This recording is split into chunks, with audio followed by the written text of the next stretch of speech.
Y podemos entregar dos cosas. Si no entregamos resultados, vamos a entregar pretextos. Yo prefiero entregar resultados y trato de enfocarme en ello junto con la gente que trabajo. Carlos Dávila actualmente se desempeña como director de operaciones y director de comercialización en Acermex, la cual es una empresa que actualmente opera en 4 continentes y es orgullosamente chihuahuense. Una persona creyente en la cultura del esfuerzo, sobreviviente hasta el momento a 62 cirugías y un experto en hotelería y turoperación de grupos. Yo soy Adal Castro, bienvenido a este podcast donde cada semana invitamos a los líderes, emprendedores y empresarios del sector turístico. Aquí conocerás las historias de personas como tú que decidieron crear o llevar su negocio a otro nivel, tomando el camino más difícil, la ruta incómoda. Agradecemos a los hoteles Highland y Encore Chihuahua, además del restaurante Smokehouse, por las facilidades otorgadas para la realización de esta entrevista. Comenzamos. Pues un episodio más de La Ruta Incómoda con un invitado muy especial. Tengo días de conocerte apenas, Carlos, pero una persona que inspira muchas cosas muy positivas. Carlos Dávila, mejor conocido como La Bola por sus amigos. Bienvenido a La Ruta Incómoda, Carlos. Al contrario, un placer para mí estar aquí. Por ahí César Castellanos fue el que me hizo el favor de pasarme tu contacto. Y la verdad, pues estoy muy impresionado con todo lo que has hecho, con toda la trayectoria que tienes. Muy dinámico, muy diversificado. Algo que me hizo mucho clic es que eres una persona que valora mucho la sencillez, la humildad y el esfuerzo. Es uno de los valores para mí más importantes de un ser humano y ahí inmediatamente yo creo que por eso hicimos clic. Así es, claro que sí. Pues vengo de una familia de la cultura del esfuerzo. Mi mamá nacida en Delicias, mi papá chilango, y pues se conocieron ahí en Delicias y pues de ahí empezaron a trabajar juntos y de ahí nació la familia. ¿Cuántos hermanos? Somos 4. Tengo un hermano mayor, tengo un hermano menor y tengo una hermana, la menor de todos, la consentida. Eres el sándwich. Soy el sándwich. El sándwich de los hombres. Soy el jamón del sándwich. Soy el jamón del sándwich. Oye, y algo que me llamó la atención es que me comentaste que tuviste la oportunidad de convivir con gente de un estatus social más alto. No sé si me quieras platicar un poquito, o sea, esa parte porque me llamó mucho la atención. O sea, como que desde muy joven tuviste acceso a, digamos, a gente o a un círculo en el que podías influir pues de manera positiva sobre todo. Pues sí, fíjate que sí. Más que influir, tuve acceso a un círculo que tenía la oportunidad de aprender. Déjame te platico. Nosotros cuando pues, nacimos y de las primeras casas que yo recuerdo, vivíamos en la colonia Guadalupe. Y de la colonia Guadalupe vivíamos en la privada 5 de mayo 3410. Seguía otra calle pavimentada, la 2 de abril, y de ahí se acababa el pavimento. De ahí seguía ahí el río Chubisca. Y mi papá tuvo bien comprarse una casita, un terrenito, del otro lado del río, lo que ahora es Lomas del Santuario. Y bueno, ya que eso se había convertido en Lomas del Santuario, pues tuve la oportunidad de convivir con gente de otro estrato social. Afortunadamente. ¿Dónde vivías? Así es, donde vivía. Sí, fui a la escuela, fui al Instituto Regional también, donde tuve oportunidad de convivir con muchas personas, ¿verdad? De un estrato diferente, vivía entre ellos, no teníamos los mismos recursos, pero eso creo que al final de cuentas te va forjando desde la niñez. Siempre recuerdo que desde chavos, cuando veían estos puentes y los papás tenían la oportunidad de viajar al Paso, a los Estados Unidos, a otros lados, a los míos al Paso nada más, siempre me decían desde chavito en la escuela, ay, oye, ¿qué te trajeron? Siempre te preguntaban, ¿qué te trajeron? ¿Qué te trajeron? Y los chavos contestaban, ay, pues a mí una autopista, y a mí el muñeco fulanito de tal, y a ti, no, pues a mí es un balón de fútbol, y a ti, bola, ¿qué te trajeron? Y a mí siempre me decía yo, chocolates, qué fregón, chocolates, pero para vender, cabrón. Entonces yo salía con mi charolita de chocolates ahí en Lomas del Santuario, y desde muy chiquito me enseñaron al comercio, desde muy chiquito me enseñé a comerciar, he vendido un montón de cosas a lo largo de la vida, yo creo que eso me ha dado, pues al final de cuentas, confianza en lo que hago. Oye, ¿por qué te dicen bola? Es la primera pregunta que todo el mundo va a hacernos. Sí, oye, esa es una historia muy larga, ¿sabes que cuando como te digo, soy el segundo de los hermanos, cuando había nacido mi hermano mayor, teníamos una persona que ayudaba a mi mamá en la casa, y pues antes no se podía saber el sexo del niño, ¿no? Entonces, pues mi mamá quería tener una niña y siempre decía, bueno, ya van a hacer su gorda, ya viene mi gorda, ya viene mi gorda. Y cuando nací yo, pues bueno, se llevaron el fiasco de que nací varón, ¿verdad? Entonces, Pero al final de cuentas se me seguían diciendo que su gorda para aquí y su gorda para allá. Y bueno, eso vino a traer que mi hermano de 1 año me quería decir gorda y me decía Bola. Y desde ahí hasta la fecha soy Bola Dávila. Fíjate que es muy común que se les queden los apodos de chiquitos, ¿no? A los niños que luego ya son papás y abuelitos y se les siguen diciendo igual. Así es. Interesante. Un paréntesis, estamos tomando un jugo Manzanísima de Grupo La Norteñita. Un jugo que te platicaba que siempre que vienen turistas, que hay oportunidad, les damos a probar y que les decimos que viven engañados, ¿no? Porque es un jugo que sabe muy diferente al jugo comercial, totalmente natural y de muy buena calidad. De muy buen sabor, sí. Y muy nutritivo también. Además, sí. Oye, y pues desde chiquito te gustó el tema de los viajes, el turismo. Platícanos un poquito de dónde nace, cómo nace el amor por los viajes y el turismo. Sabes que cuando estaba terminando secundaria, preparatoria, pues como te he dicho, yo desde muy chavo empecé a trabajar desde mesero y pues no tenía tampoco mucho acceso a tener la oportunidad de viajar. A lo más lejos que llegaba era Krill. Y ahí conocí a la señora Margarita Quintero, la que ahora tiene los casas de huéspedes Margarita y los hoteles Margarita. Y ella desde entonces pues me daba la oportunidad de chambearle ahí en su hotel, en su casa de huéspedes. Y después de eso pues mesereaba un poquito ahí y me daba la oportunidad de quedarme. Entonces en los veranos y en las vacaciones siempre me iba para allá y conocías gente de otros lados, conocías gente de otros países. Y eso me empezó a llamar la atención. Entonces siempre quise... ¿Más o menos a qué edad empezaste a meserear allá con ellos? Pues yo que te diría que de unos 16, 17 años ya andaba en eso. Ya andaba aprendiéndole cosas al servicio y al turismo. Fíjate que yo también desde bachilleres, si mal no recuerdo, si no es que desde secundaria también mesereaba. Y es un oficio que pues te enseña mucho, ¿no? Del servicio al cliente. O sea, a mí si me preguntara alguien joven qué le recomendaría para aprender, sobre todo el servicio al cliente, creo que el ser mesero es una experiencia que te deja mucho, ¿no? Mucho aprendizaje. Claro que sí. Ahora, esto que te estoy diciendo es desde que empecé a meserear allá en la sierra. Yo empecé a meserear desde primero de secundaria. Órale. Ya tenía en un restaurante de barbacoa de borrego en la ciudad de Guadalajara de uno de mis tíos. Me tocaba desde las noches ir a poner los borregos a cocer y luego al día siguiente trabajar con el servicio. ¿Y en vacaciones? En vacaciones, todas las vacaciones era aprovechar la oportunidad de ir a poner los borregos y a meserear y ganarte una propinita y venirte con unos centavitos de regreso. Órale, qué bien. Y bueno, la Sierra Tarahumara, pues supongo que fue casualidad, ¿no? Que te tocó en alguna oportunidad y pues, supongo que disfrutabas mucho, ¿no? O que fueras a trabajar los tiempos libres y la naturaleza y todo este show, ¿no? Sabes que me gustaba mucho no solamente el contacto con la naturaleza, sino el conocer gente de otros países. Siempre me llamó la atención viajar. Siempre quise, ahí empecé a desarrollar esta pues, devoción por el turismo.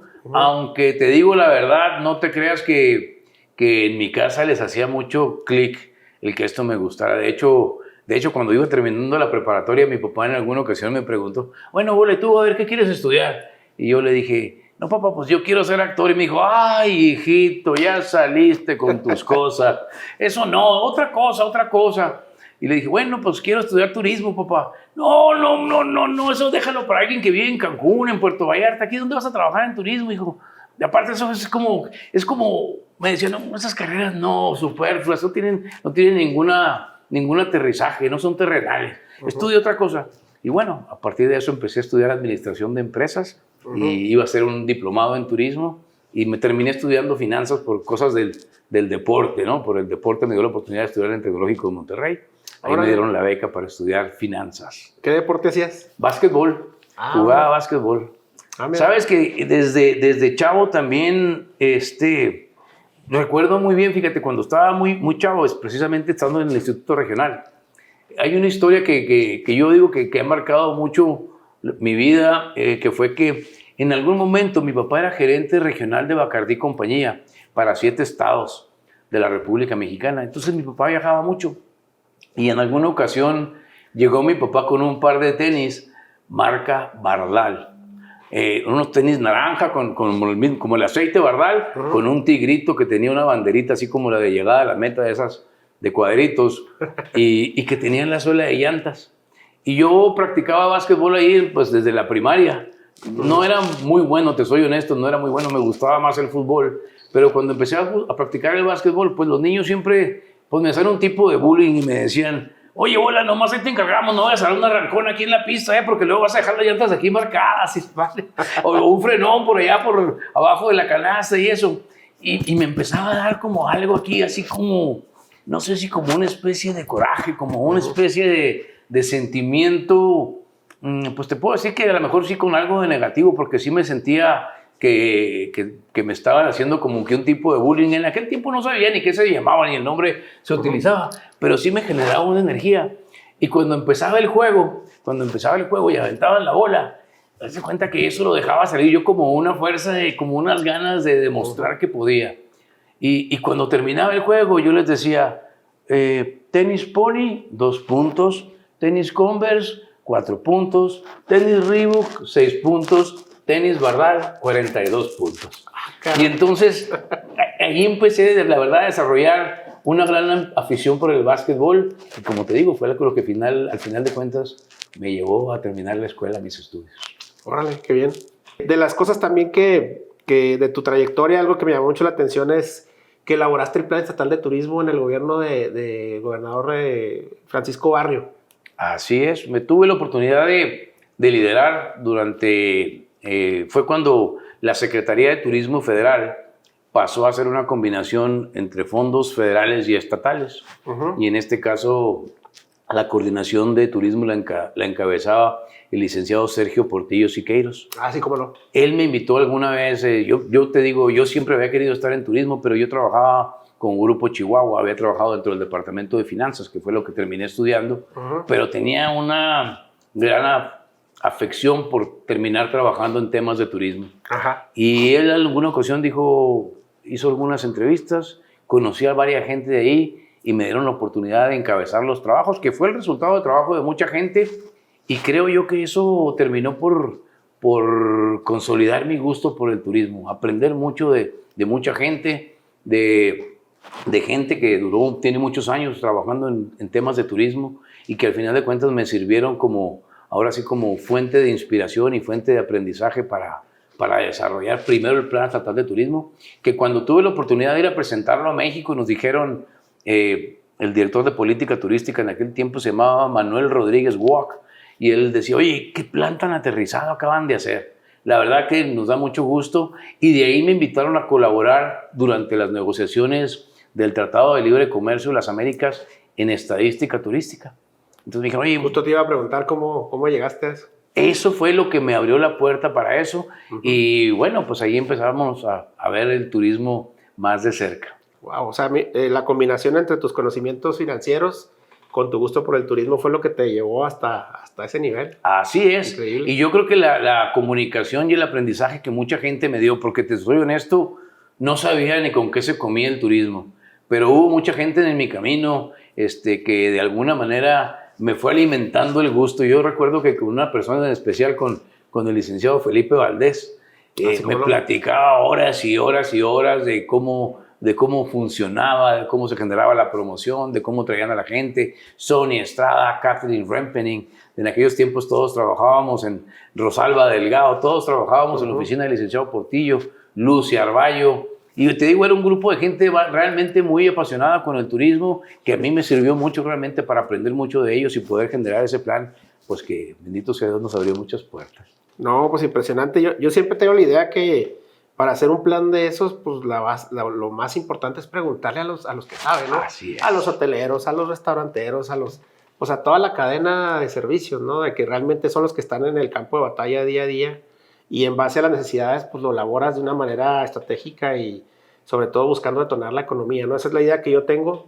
Fíjate que aquí tuvimos al ingeniero Manuel Alderete, que también es una persona muy notable, que ha hecho proyectos increíbles. Y platicando con él en alguna ocasión me dijo, pues es que no es más que preguntarle a los que saben, reunir esa información y ver cómo hacerlo, o sea, lo más difícil, ¿no? El cómo hacerlo realidad, ¿no? Definitivamente, yo estoy totalmente de acuerdo con Manuel. También en aquellos tiempos también Manuel lo conozco y nos apoyaba también mucho desde aquellas fechas. Okay. Y no era eso, más que preguntarle a la gente que realmente pero sabía. Lo más difícil es que las cosas se den, ¿no? Y darle la estructura y luego la implementación de ese plan. Eso es lo más difícil. ¿Y cómo es trabajar en un tratado de libre comercio en Washington? Algo que nos puedas compartir del aprendizaje que tuviste en ese momento, porque pues a veces la barrera hasta del idioma, ¿no? Impone un poquito y como que siempre vemos como que muy hacia arriba cuando realmente pues podemos en ciertos campos pues competir o aportar algo, ¿no? A ese tipo de negociaciones. Sí, no, debo decirte que fue difícil, algo que me apoyaba mucho es que el plan me había abierto las puertas. Realmente el apoyo, que la visión que tenía el gobierno federal, porque a pesar de en ese momento veníamos de un gobierno panista en el estado de Chihuahua, el gobierno federal era priista, pero yo creo que la juventud me ayudó mucho. ¿Fue en el gobierno de Salinas? Fue en el gobierno de Salinas, sí, fue en el gobierno de Salinas. Yo creo que la visión que ellos tenían, y te digo, yo creo que la juventud me ayudaba mucho a perderle los miedos a las cosas y a darme cuenta de que si la regaba, pues no pasaba nada, pues realmente yo no me consideraba un experto, y no tenía miedo a lo que andaba haciendo, ¿no? Sí me sentía como que, pues yo era el más joven siempre, ¿verdad? En las reuniones, yo era el más inexperto, pero sí tenía muchas ganas de sobresalir, tenía muchas ganas de aprender de todos, entonces aprendía mucho, escuchaba mucho y bueno, trataba de aportar cuando se podía. Otra cosa con la que hago clic contigo, fíjate, yo cuando empecé tenía 23 años y la gente me preguntaba, ¿tú por qué andas haciendo? O sea, alguna vez incluso en Aeroméxico me dijeron, fui a invitarlos a un evento y me dijeron, para que yo entre a tu evento, tú me tienes que pagar. Y yo, caray. Pero me preguntaban, ¿y por qué andas haciendo eso? Estás muy chavo, o sea, ¿no te da miedo? Y yo les contestaba lo mismo que acabas de decir. Yo decía, pues bueno, es que si la riego, pues puedo volver a empezar, o sea, todavía, esa era mi forma de verlo, ¿no? O sea, así como tú, pues bueno, pues vengo a aprender y vengo a aportar lo que yo pueda, y si no, pues vuelvo a empezar, esa parte me da mucho la atención y hago mucho clic ahí contigo. Fíjate que con eso que mencionas, para mí el miedo siempre ha sido un sentimiento que puede causar dos efectos en tu persona. Sí. O te paraliza o te hace mover. Y te puedes mover en pánico o te puedes mover de manera estructurada. Pero creo que lo peor que puedes hacer es paralizarte y quedarte con él. Porque al final de cuentas el miedo es un incentivo, es un motivador a la acción. Y creo que el cuerpo de manera natural reacciona, por eso te suben las palpitaciones cardíacas, por eso la adrenalina te da un sentimiento diferente, porque el miedo te provoca eso, te prepara Dios dice que desde el tiempo de las cavernas, el miedo de cuando te salía un tigre de dientes de sable, pues te hacía correr a velocidades que no habías experimentado jamás, o subirte a un árbol de una manera muy ágil o lo que sea. Yo creo que al final de cuentas esa misma esencia la mantenemos ahorita y puede generar estas dos emociones en ti, y cómo las utilicemos, pues es lo más importante sobre ello. Qué interesante, y siempre irte como que a la raíz, ¿no? A veces cuando analizas las cosas desde el inicio de la humanidad y ahí están las respuestas a veces, ¿sí? Claro, así es. Oye, y luego, por ejemplo, por aquí también en el 94 empezaste a administrar dos hoteles, que son dos hoteles emblemáticos de Chihuahua, que es el Riverside Lodge y el Cooper Canyon Lodge.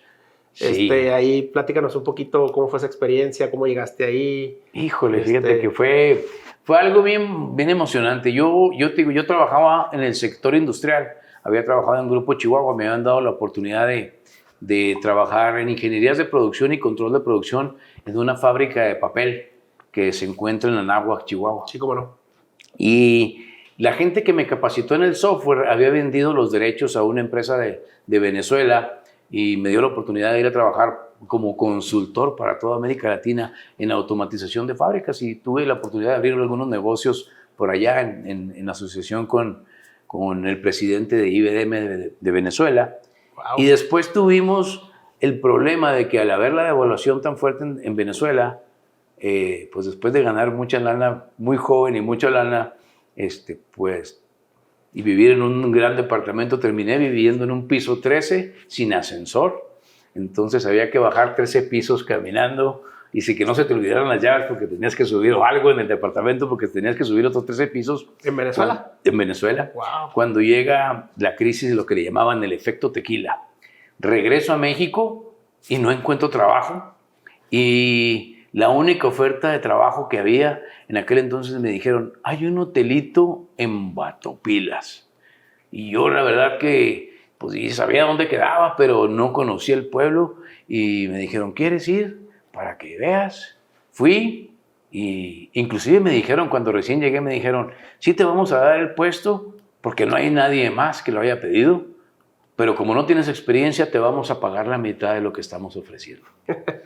Y así empecé.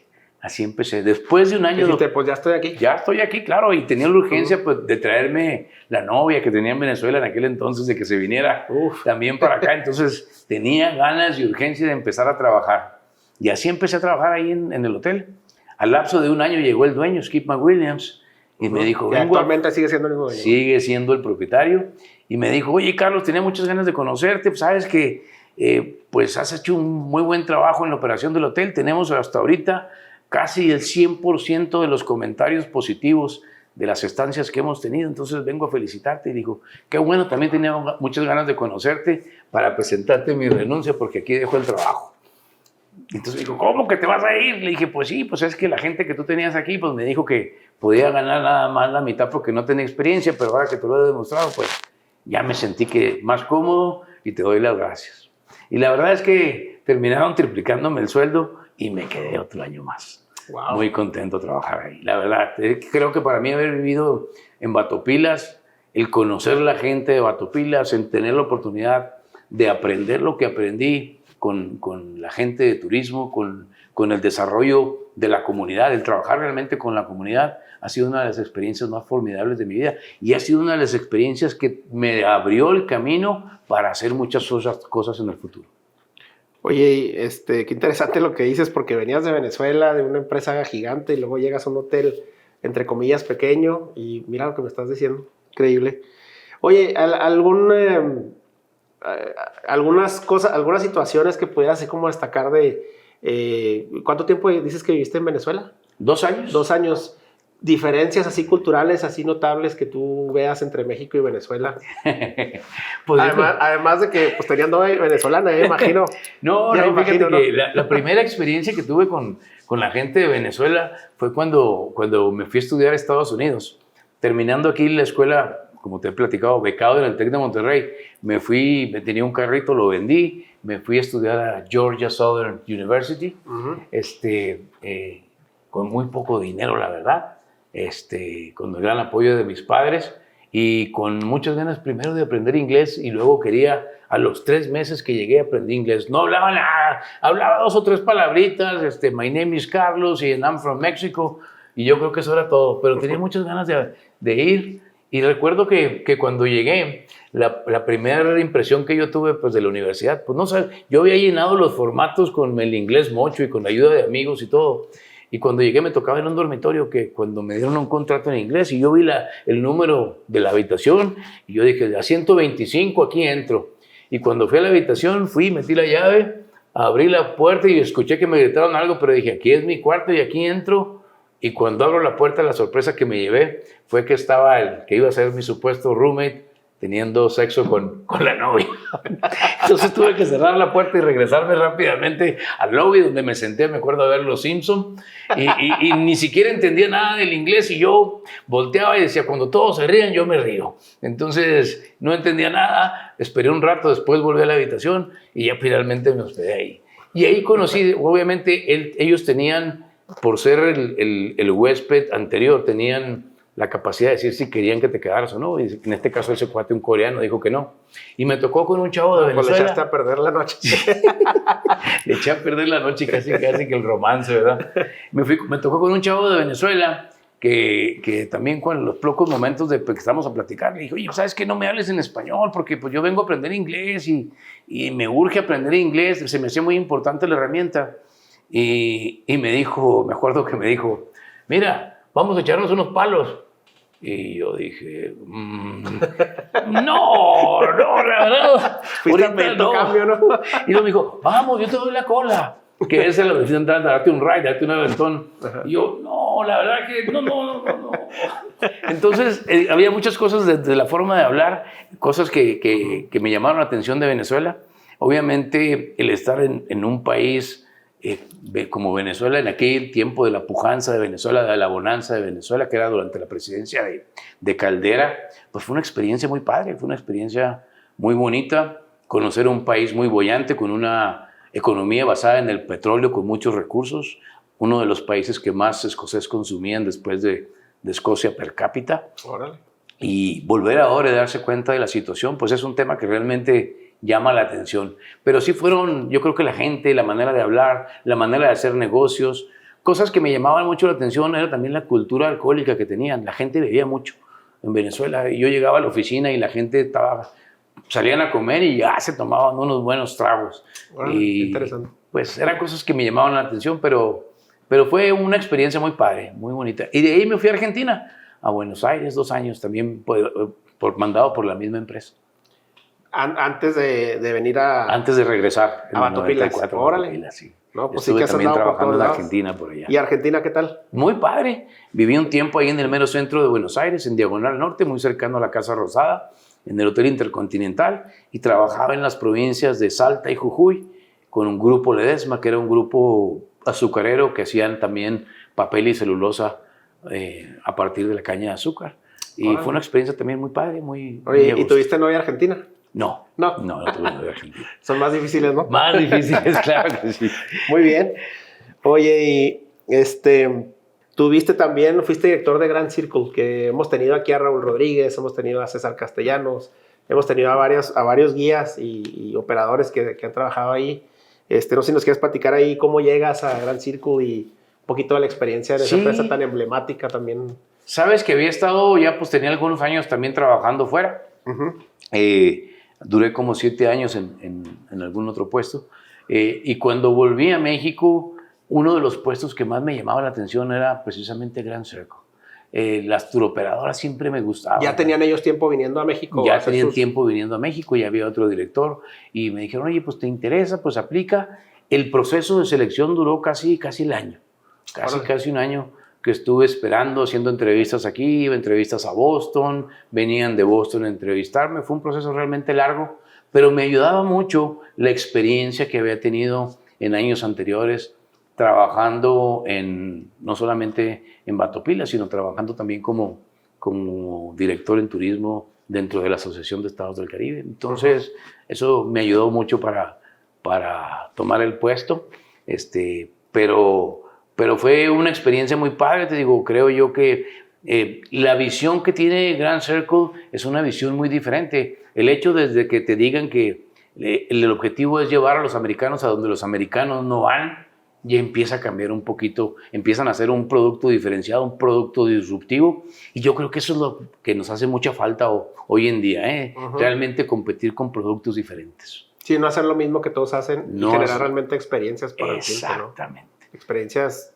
innovadoras, digamos. Experiencias diferentes. Órale. Y a veces no es tan difícil, ¿no? Es simplemente salirte un poquito de la caja, pienso yo. Sabes que yo creo que trabajar con toda esa gente que te has hecho mención, y muchos más que no quisiera ni mencionar para que no se me olviden ninguno de ellos, salvo alguien que sí quiero mencionar que es nuestro amigo Pedro Palma, ¿verdad?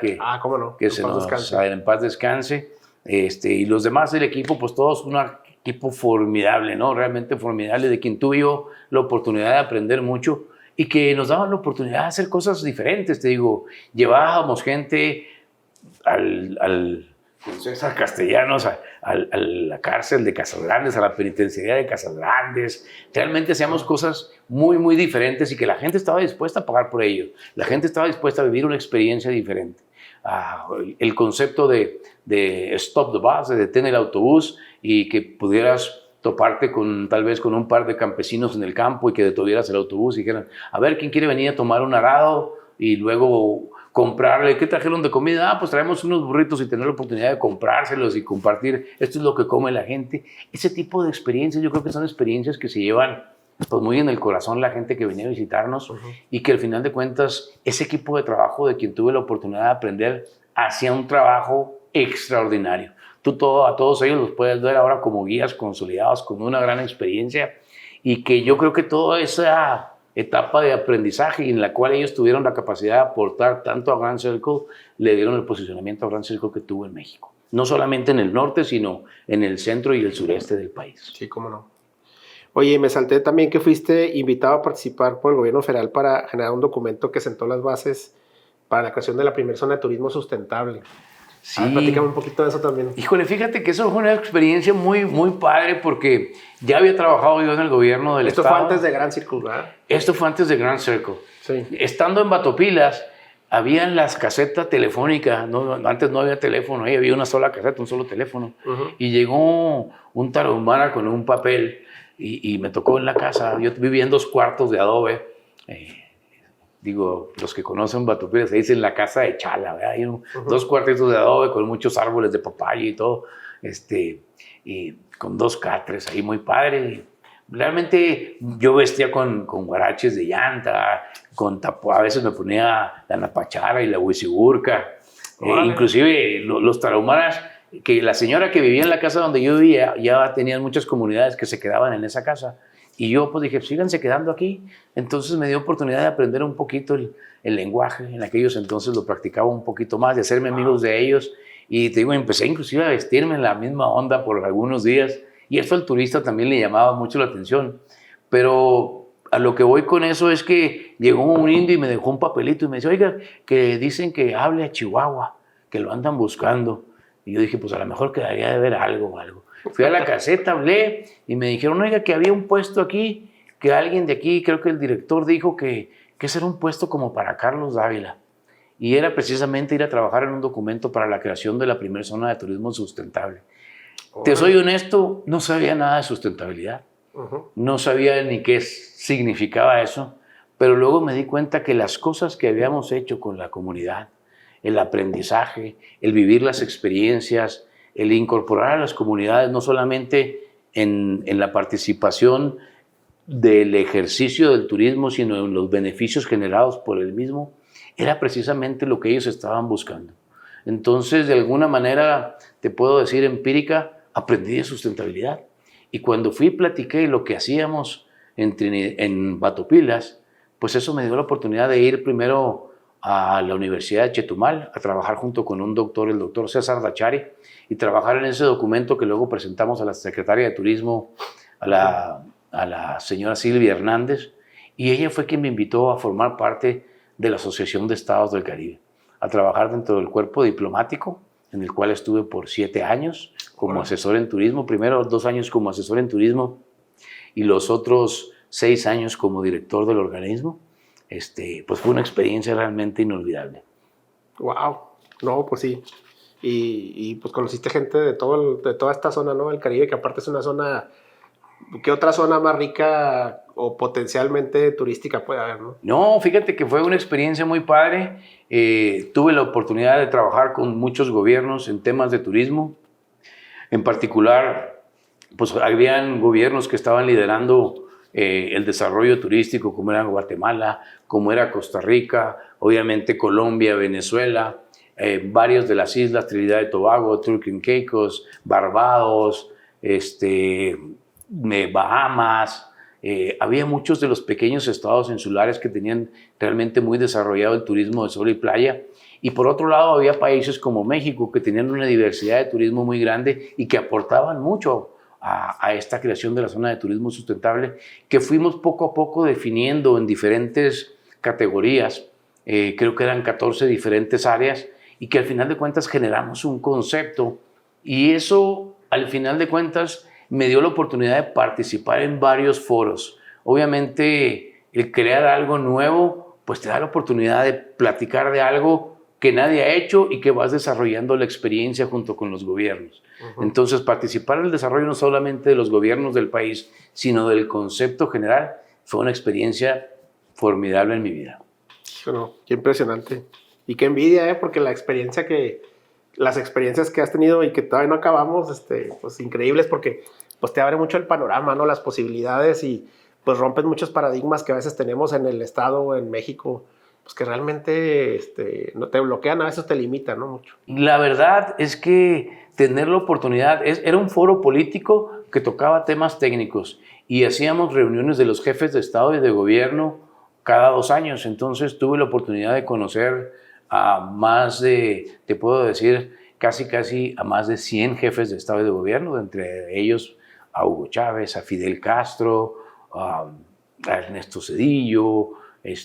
Había muchos jefes de Estado, conocí a Kofi Annan, a Nelson Mandela, a Desmond Tutu, por la oportunidad que estaba dentro de la diplomacia, y obviamente que son gente que a lo largo de mi vida pues me ha marcado con la enseñanza que han dejado y la oportunidad que hemos obtenido de aprender de ellos. Pero no solamente eran los jefes de Estado, porque también tenían la oportunidad de trabajar con todos sus ministros o secretarios de temas como de turismo, transporte aéreo, transporte marítimo y otros como comercio y desastres naturales.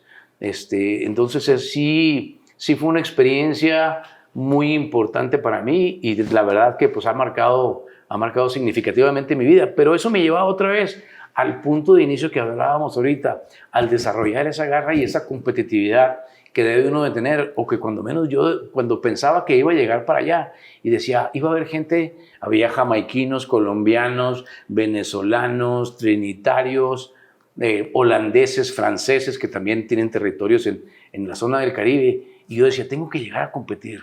Y yo sentía que tenía una gran responsabilidad porque llevaba sobre mis hombros la representación. En aquel tiempo la representación eran por bloques comerciales y yo llevaba la representación del grupo de los 3. Entonces tenía que dar la cara por México, Colombia y Venezuela y tenía que competir. Y a veces decía, hijo, y si no doy el ancho, y si no la hacemos, y si no logro. Y eso al final de cuentas me dio una gran satisfacción de poder demostrar que en México tenemos una gran creatividad, que somos grandes profesionales y que cuando encontramos ese compromiso y ese propósito de vida, podemos lograr cosas maravillosas. Oye, te quería hacer 2 preguntas. Entonces, ¿ese tiempo estuviste viviendo en Trinidad y Tobago también? 8 años viví en Trinidad y Tobago. ¿Y qué tal la vida en Trinidad y Tobago? Pues maravillosa. Sabes que viajaba mucho, había que viajar 28 países, mínimo, digo, pues te dabas, casi cada semana salía. Y obviamente mis hijos, 2 de mis 3 hijos, nacieron en Trinidad y Tobago. También te iba a preguntar eso, si ya estabas casado, porque qué difícil, ¿no? Cuando ya tienes familia y estar con tanto viaje. Es difícil. Y moverte de residencia y lo más, no es lo mismo cambiarte de Cuauhtémoc a Chihuahua o a Juárez a irte ya a otro país, ¿no? Híjole, pues sabes, tuve la oportunidad de ya conocer a mi esposa de Venezuela y yo creo que si no hubiera sido por ella no hubiéramos logrado la crianza de los hijos como ahora están. Una gran mujer, ¿verdad? Pero lo que te quiero decir es que al final de cuentas es en ese contexto de la familia en el que se pueden sobrellevar esas cosas porque realmente pues es difícil, no es fácil estar todo el tiempo fuera. Oye, y la otra cosa que te quería preguntar, ¿alguna anécdota con uno de estos jefes de Estado que quieras compartir? Buena, mala, regular. Te voy a compartir una que te haya gustado mucho, ¿no? Sobre todo. Una en Panamá que, bueno, te voy a platicar 2. Una en Panamá que de alguna forma yo la platico y la gente dice que no sé ni por qué la platico, ¿verdad? Que dice que yo debería de platicar esas cosas. Pero ahora sí que tuve la oportunidad de estar haciendo pipí enseguida de Ernesto Zedillo Ponce de León. ¿En serio? Tuvimos, se les pasó ahí en el Estado Mayor Presidencial, fue alguna emergencia, yo estaba en un baño y entró el señor muy apurado, yo creo que ya no llegaba a otro lado donde iba a ir durante una de las reuniones de jefes de Estado en Panamá y entró al mismo baño y ahí y me dijo, oiga, yo también soy de México, ¡ay, qué bueno que está por aquí!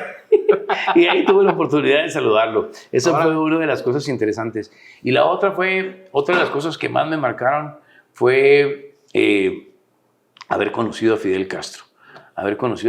Normalmente, cuando él iba a salir, fue una reunión de jefes de Estado en República Dominicana y pues casualmente así tuve la oportunidad de interactuar algunas palabras con él.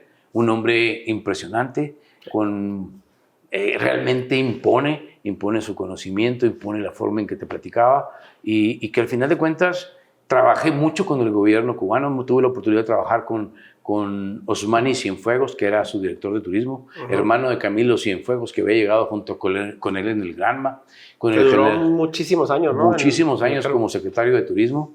Tuve la oportunidad de trabajar con el general Pardo Guerra, que también era de las manos derechas de Fidel, el que trabajaba la protección civil y bueno, era una serie de gente que realmente tuve la oportunidad de aprender mucho, que te das cuenta que ellos no tienen muchos espacios dentro de los foros políticos, pero que trabajan muy bien su diplomacia y al final de cuentas tuve la oportunidad de aprender también el lenguaje y la expresión diplomática con ellos y pues son experiencias inolvidables. En alguna ocasión también en la reunión de Unión Europea, Latinoamérica y Caribe, en Guadalajara tuve la oportunidad de sentarme a desayunar casi todos los días con el comandante Hugo Chávez.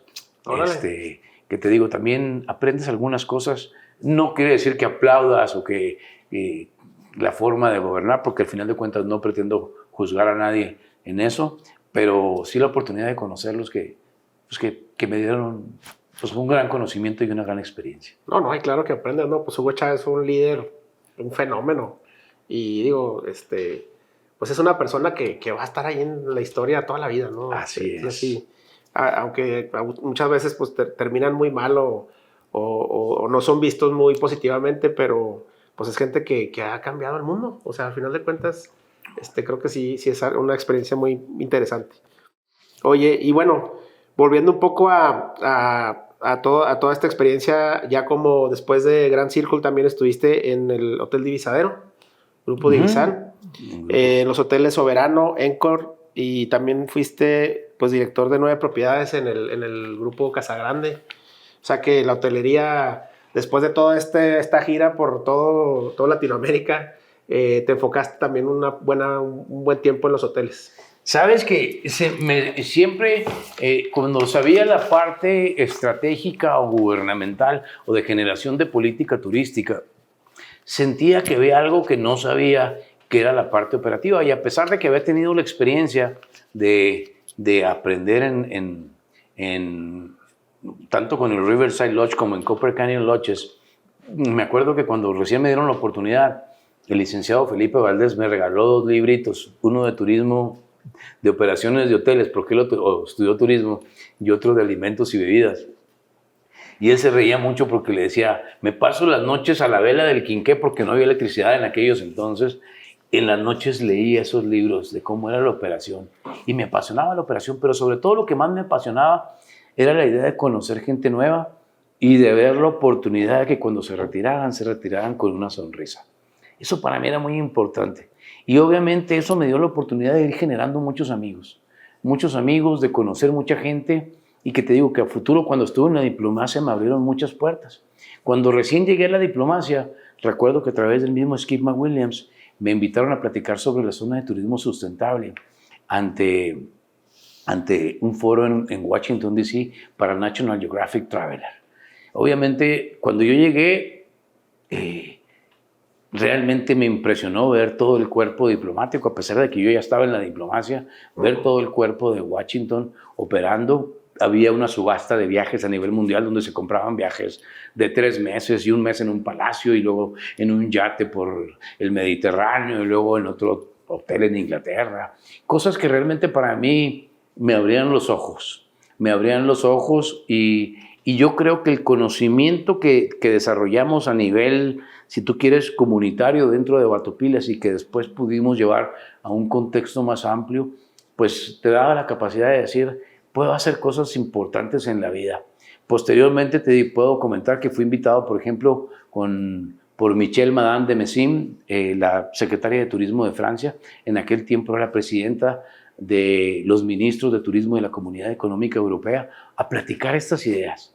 Entonces, yo creo que han sido momentos y oportunidades que no te los va poniendo más que la vida misma, el que vayas buscando cómo ir creciendo y cómo hacer las cosas, que al final te das cuenta que hacer las cosas chicas bien te puede llevar a la capacidad de hacer las cosas grandes de la misma manera. Uh-huh.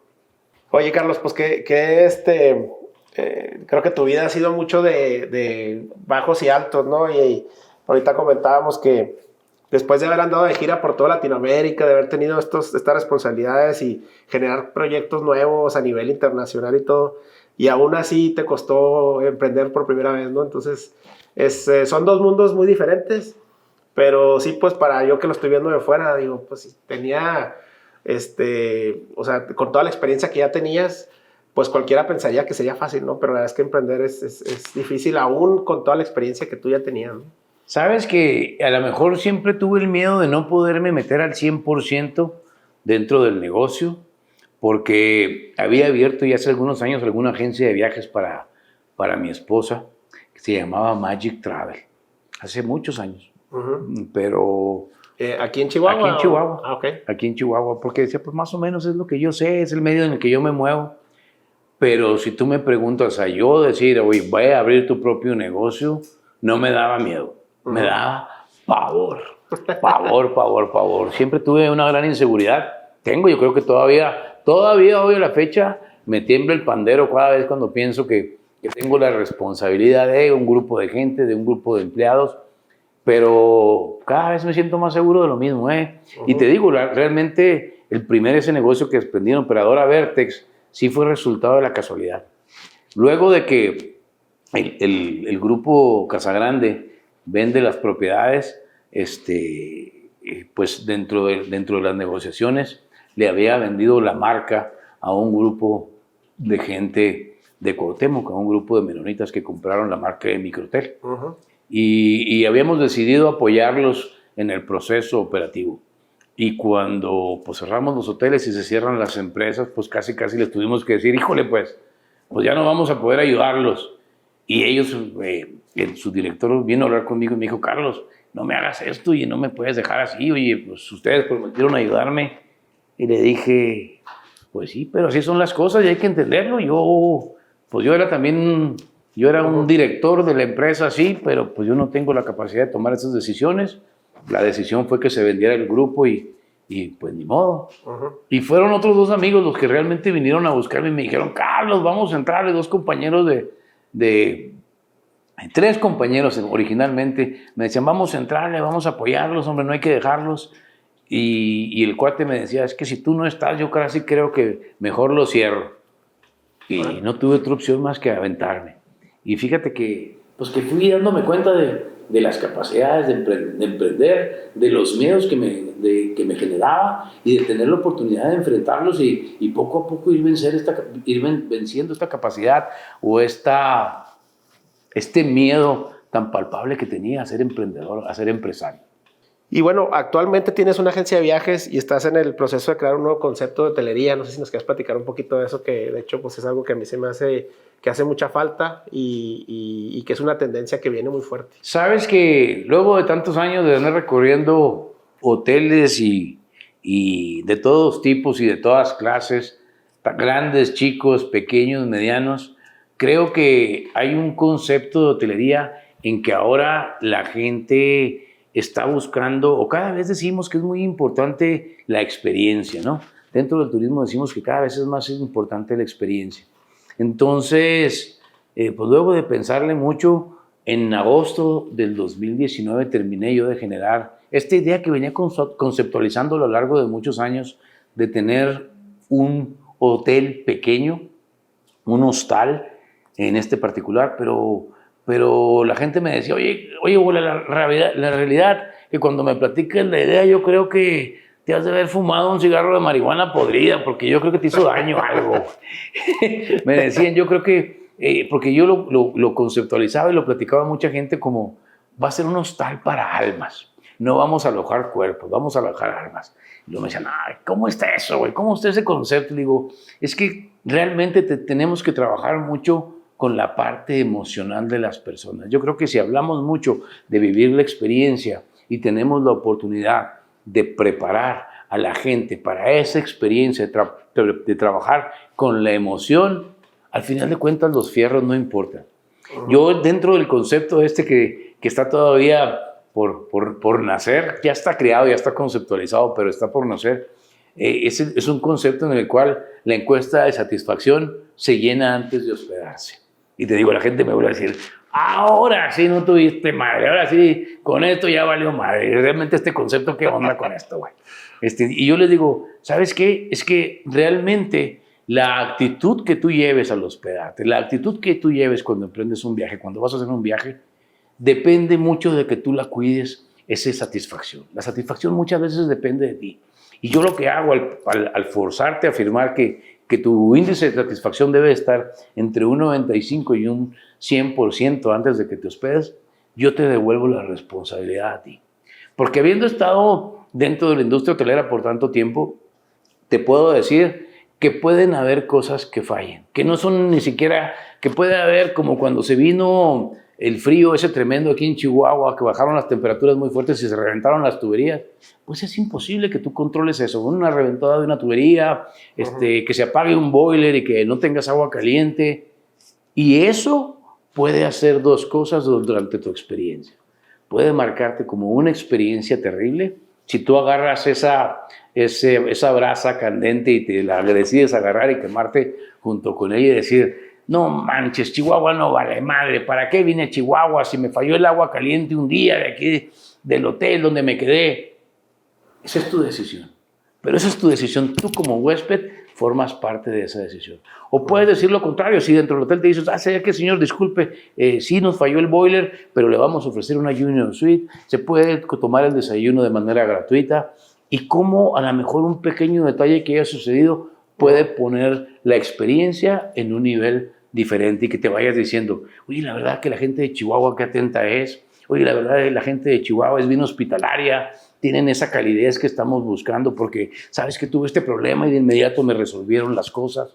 Y yo creo que es ahí donde los fierros no importan, si lo que importa es la actitud y la preparación que le demos a la gente con la actitud.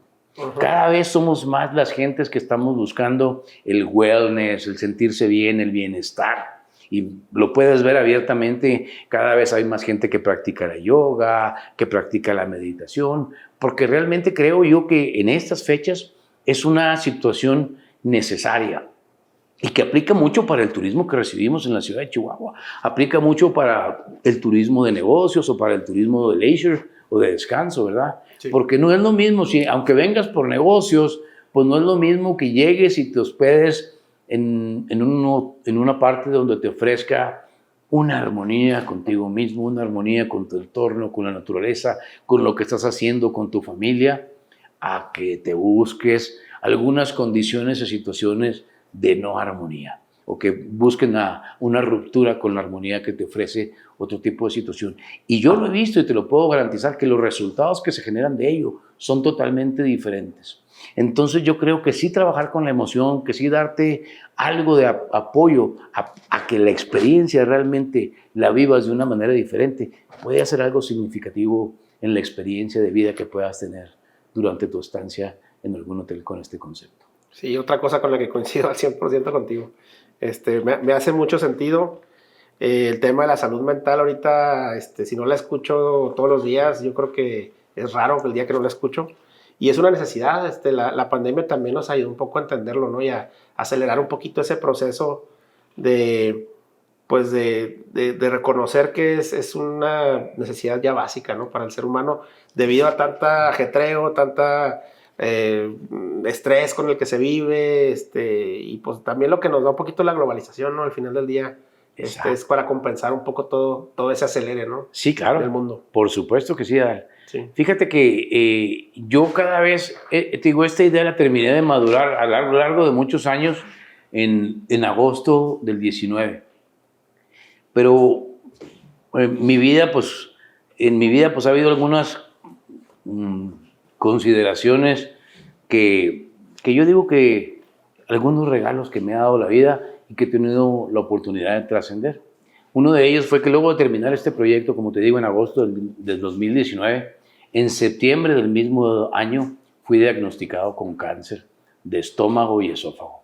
Yo creo que ha sido un proceso ya casi de 3 años y medio largo, difícil, pero para mí el cáncer ha sido un regalo con un envoltorio extravagante.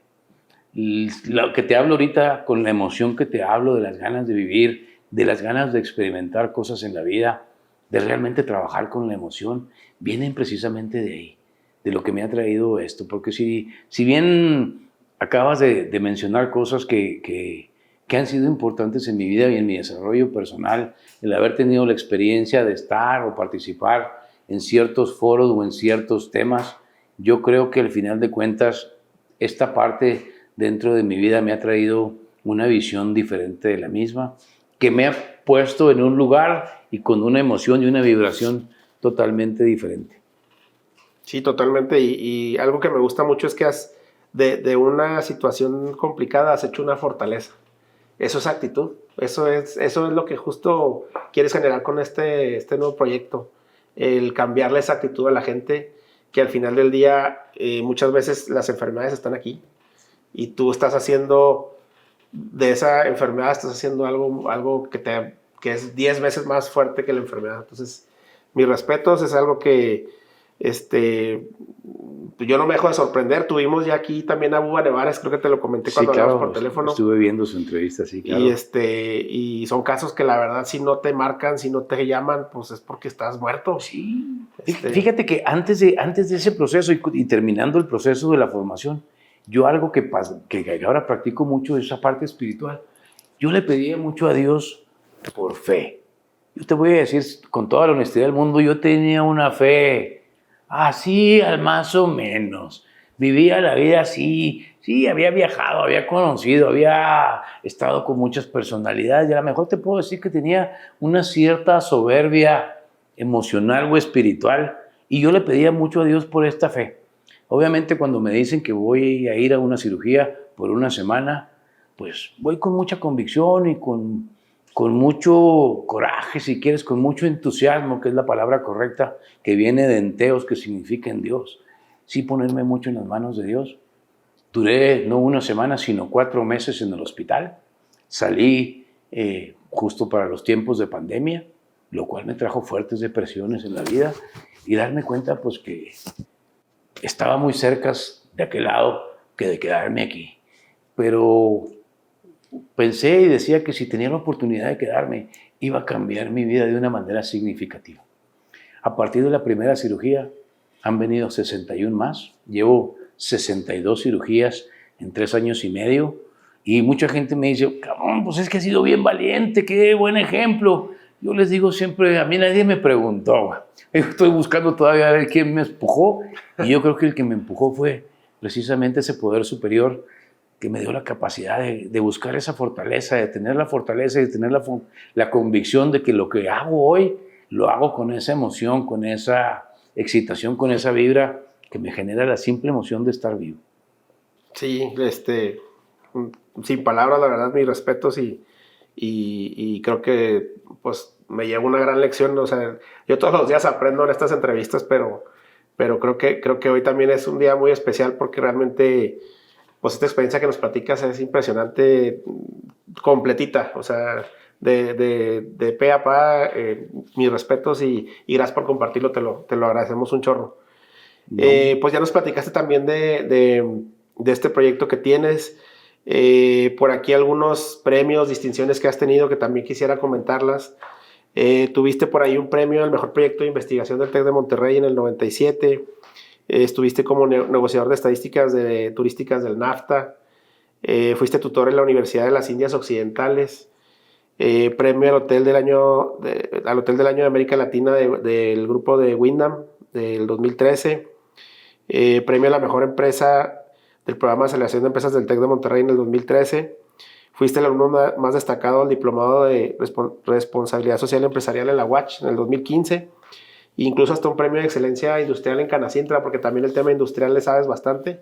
De hecho, pues actualmente estás también trabajando, dirigiendo estratégicamente una empresa industrial. Entonces, ¿cómo combinas? A mí eso sí se me hace bien difícil, porque a mí cuando me hablan de industria, hablando pues sí, la industria metalúrgica y toda la industria de chimeneas, como le llaman, ¿cómo combinarla con el turismo? Porque se me hace que son dos mundos totalmente diferentes.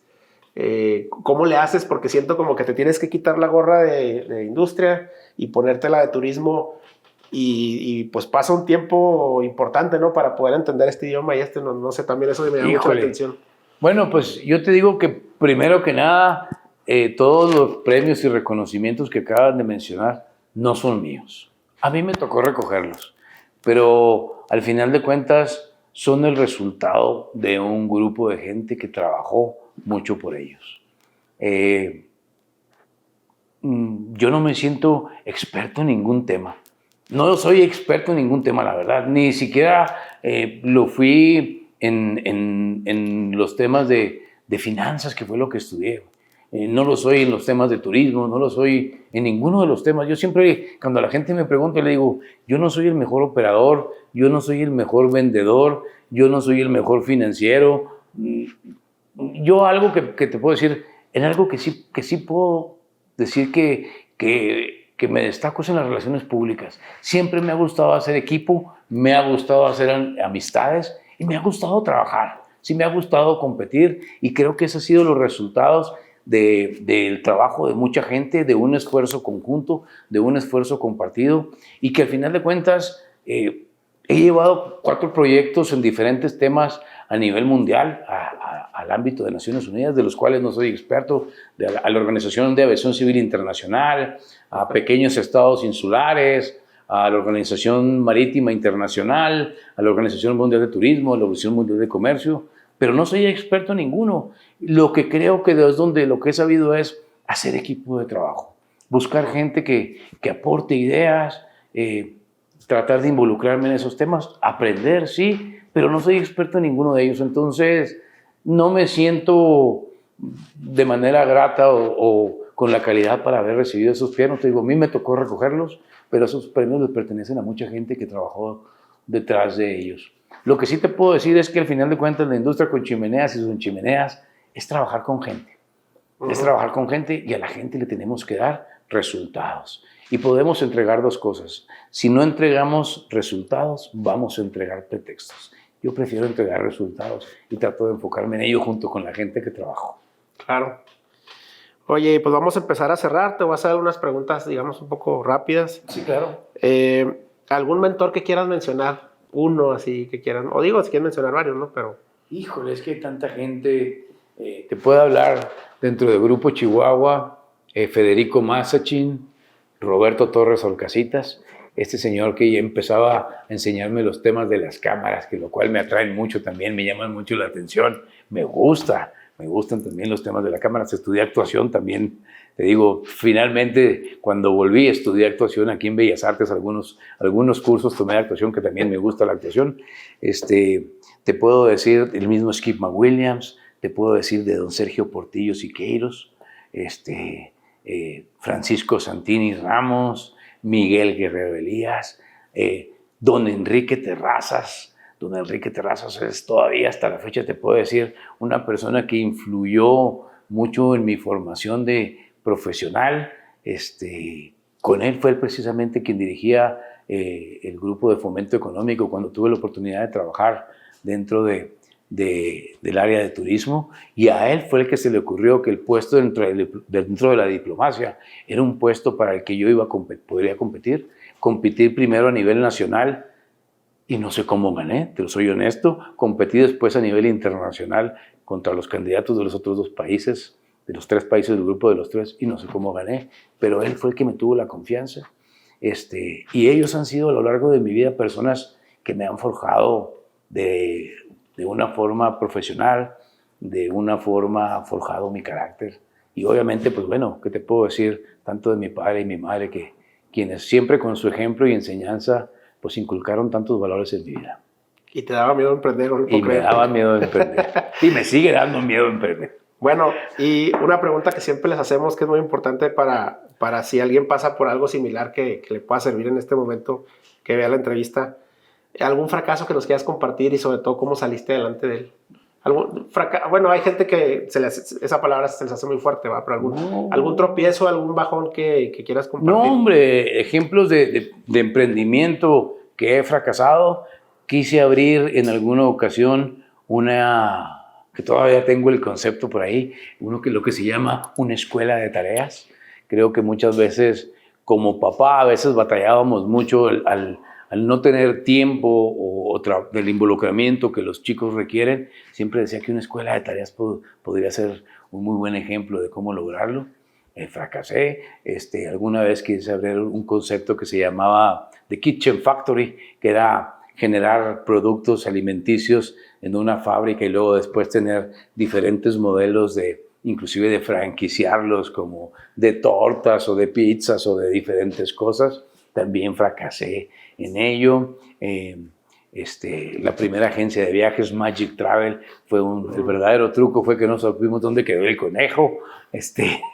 También fracasamos totalmente. Yo creo que los fracasos al final de cuentas puede ser algo que te ayuden a hundirte o pueden ser algo, ya no digo que te ayuden a motivarte. La motivación es algo que te pica y que te hace que te muevas, que te ayuden a inspirarte. Ya ese concepto de equipos autodirigidos y automotivados, yo creo que ya el concepto ha cambiado por equipos autodirigidos y autoinspirados. Porque decir automotivados es como ponerle la zanahoria al burro para que camine. E inspirados es a través del ejemplo o a través del conocimiento, de la vivencia de ciertas experiencias que tomen los valores dentro de ti. Y eso creo que es lo que me ha regalado a mí mucha gente y que quiero de alguna manera posible poderlos transmitir a futuras generaciones. O si alguien tiene la opción de empezar a trabajar en algún negocio. Y lo más difícil del emprendimiento, de todas estas cosas que te digo que he emprendido y he fracasado, lo más difícil es empezar. Pero lo más cercano del éxito que puedes estar es empezando con el negocio. Sí. ¿Algún hábito inusual que tengas que te dé resultados? Híjole, pues me gusta mucho hacer ejercicio, el deporte siempre me ha gustado, siempre me gustó ser muy competitivo en el deporte, me gustaba mucho. Cuando mis hijos fueron creciendo, siempre yo les decía que quien decía que lo importante no es ganar, sino competir, era alguien que nunca había ganado. Lo importante es ganar. Yo decía que segundo es igual al último. Si tú ves cuánto gana el cuate que llega en el primer lugar en los 100 metros planos y cuánto gana el segundo, aunque la diferencia sean escasas milésimas de segundo, hay una cantidad abismal de dinero. ¿Cuánto vale el primer lugar de la Fórmula 1 contra el segundo? Aunque la diferencia sean milésimas de segundo. Entonces yo siempre decía, hay que ser un poquito mejor que los demás, un poquito mejor que los demás, pero no encontrar la frustración en ello. Yo decía en los juegos, decía, tengo que dar mi 120% y ya no importa el marcador. Si ya di el 120% de lo que traigo, ya soy un ganador. Y eso se lo transmitía siempre a mis hijos. Les decía yo, si tú das el 100% ya ganaste. Si el equipo perdió, no importa. Tú como te esfuerzo, ya diste lo tuyo. Y eso creo que al final de cuentas eso le da un sentido a la vida. Pero sí ser competitivo, sí tratar de llegar al primer lugar. Y obviamente tratar, no digo que no se pueda lograr, porque pues, te digo, yo fui marchista, fui basquetbolista, fui boxeador, le pegué a la boxeada. Siempre me gustó mucho el deporte. A la fecha lo practico. Me levanto muy temprano en la mañana. A las 5 de la mañana yo estoy en el gimnasio más grande de Chihuahua, gratuito, que se llama Presa El Rejón. Ahí ya tengo mi grupo de gente que veo. Me gusta hacer un poco de meditación, practicar el ejercicio. Y son cosas que me ayudan mucho a estar activo en un nivel de actividad en el día que de otra manera no lo podría lograr. Ahora, no siempre fue así, déjame decirte, tuve también muchos malos hábitos a lo largo de mi vida, pues, pero que me llevaron a vivir de una manera agradecida y decir, gracias porque eso me pasó para ser quien soy hoy. Cuando algo no te sale como tú quieres, ¿cómo sacas esa frustración? ¿Cómo superar ese rato amargo? ¿De qué manera sacas tú ese coraje, esa frustración? Yo creo que al final de cuentas, como lo que te he platicado, que se generaba desde mi infancia, es como canalizas la energía. Y yo digo que más que una frustración, me genera ahora una energía positiva. El no lograr ciertas cosas, analizo obviamente el problema, veo qué me faltó y vuelvo a iniciar con una excelente actitud. Yo creo que no perder esa visión. Hoy me siento, te digo, una persona mucho más espiritual de lo que era antes.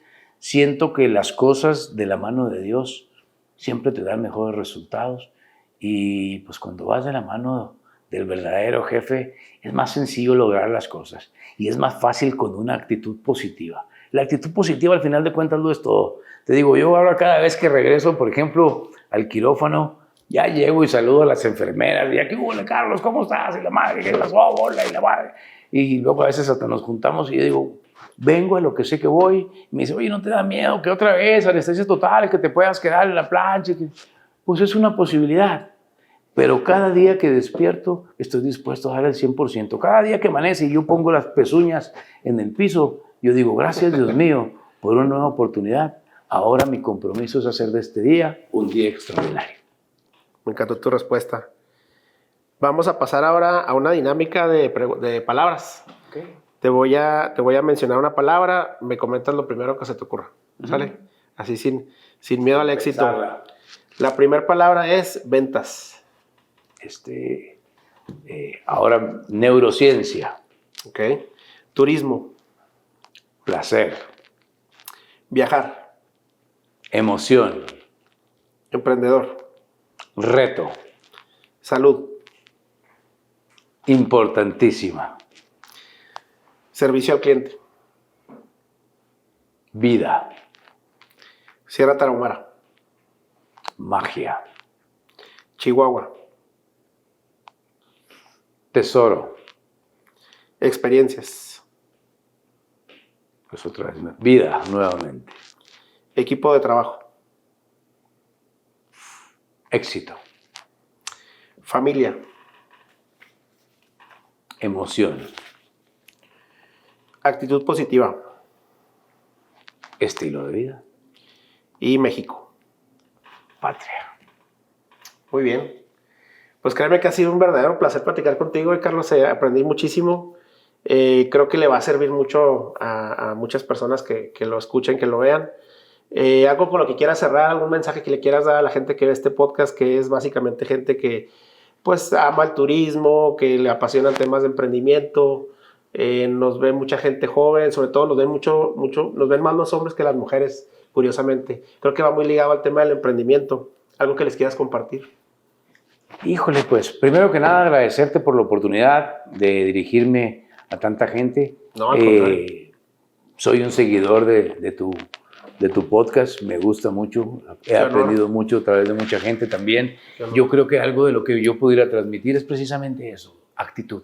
La palabra actitud ha sido algo que se ha sembrado en mi vida y el vivir, el comerte el pastel en pedacitos, el tener la capacidad de cortar los días, día por día, y darte cuenta. Yo sé que ya es muy trillado el tratar de platicar eso, que el aquí y el ahora, pero cuando lo haces realmente con esa emoción, que yo te digo que desafortunadamente he tenido la oportunidad de aprender a través de esta enfermedad, yo sí quisiera que la gente que lo vea, que tenga la capacidad de vivirlo de una manera personal, sin tener la necesidad de pasar por ello y de realmente aplicarlo al éxito de su vida. Entonces, no hay reto que no se pueda vencer si tienes la actitud correcta. Muy bien. Y no quiero dejar de agradecer a César Castellanos que me hizo el honor de pasarme tu contacto, un gran amigo que también ya estuvo aquí con nosotros y su esposa Analí. Sí. Mandarle un saludo, se lo voy a mandar aunque sea el fragmento a Nayo Escobar, que también claro que sí. dio la casualidad que lo conocemos, que yo también tengo poquito que lo conozco, una persona que también aprendo mucho todos los días con su podcast, y pues mandarle un saludo y agradecerle también por este conecte y esta interacción contigo. También, por último, platícanos del podcast que estás también cocinando, para que hagas el comercial. Ahora que claro, muchas gracias por la oportunidad. Pues sí, quiero decirte que también a mí estoy preparando un podcast. El podcast se va a llamar Y nos fuimos con la bola, transmitido desde la Casa del Espíritu. La Casa del Espíritu, obviamente, que aunque es el hostal que está en construcción, la Casa del Espíritu, al final de cuentas, es un lugar que vive dentro de cada uno de nosotros, pero que tiene la intención precisamente de platicar experiencias de vida que cambian vidas. Ese es el podcast que vamos a hacer con el favor de Dios. Y gracias por la oportunidad. No, hombre, un placer en verdad, Carlos. El Muchas gusto gracias es mío, por compartirnos este día. Un placer para mí. Gracias. Realmente esperamos que esta plática te haya sido útil. Si te gustó, regálanos un like, suscríbete al canal y nos vemos en la próxima.